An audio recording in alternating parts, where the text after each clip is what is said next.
Caustic soda is corrosive to the eyes, skin and airways. It causes chemical burns. It is therefore important to wear appropriate personal protective equipment and strictly follow the garment donning and doffing procedures, which will be explained in this video.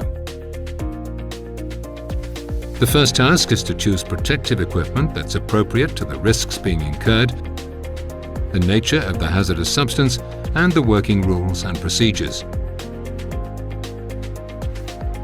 Bring everything you need, coverall, gloves, and tape to the garment donning area. Make sure you choose a coverall of the correct size that matches your body height and your chest girth. Only properly fitting clothing can give the user comfort and full protection. Clothing which is too small restricts your movements, but if it's too big, it can easily get caught in machinery, for example, putting your safety at risk, and it may also lead to heat buildup inside the coverall, thus compromising your comfort. Put on safety apparel in a clean and uncontaminated environment. Remove clothing from the upper body, coat or jacket. Remove any sharp objects that could damage the protective clothing or restrict your movements. To put on the equipment, sit down or lean against a hard surface in order to avoid falling. Put the coverall on. Put your boots on. Pull the cuffs over the boots, do not tuck them inside the boots. This will avoid contaminating the inside of the boots and ensure the dissipation of electrostatic energy. Put the oxygen harness on. Put the face mask on. Check that the respirator is working properly.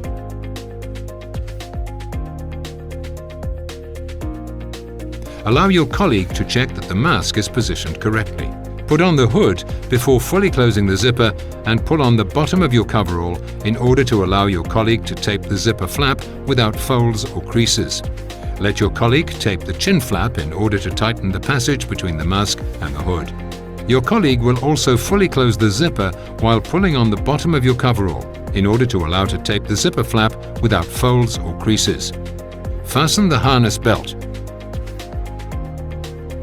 Put the chemical protective gloves on after having put on the thumb loop. Allow your colleague to seal the gap between gloves, boots and mask with chemical protective barrier tape. You can fold the tape at the end to ease the doffing process.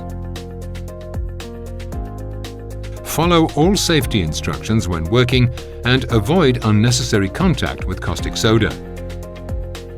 Personal protective equipment helps to protect you against hazards during all your work steps, during repeated exposures, and against significant exposure during accidents such as a broken pipe.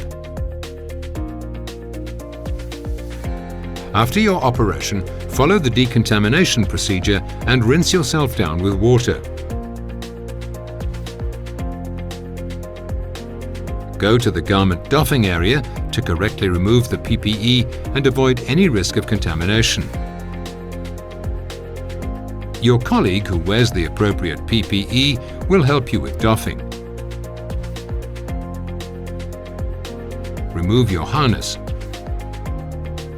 Allow your colleague to carefully remove the adhesive tape from the mask and boots. The colleague opens the chin flap as well as the double flap on the zip.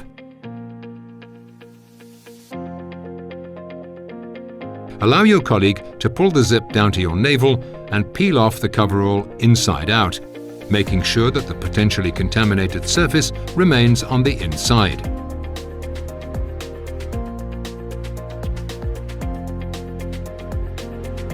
The colleague takes hold of the gloves with the arms of the coverall in order to remove them.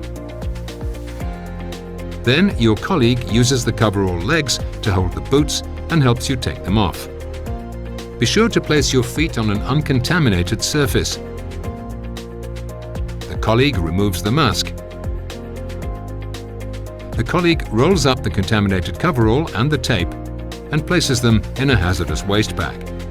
Even if it is not contaminated, the coverall is single-use and must be disposed of.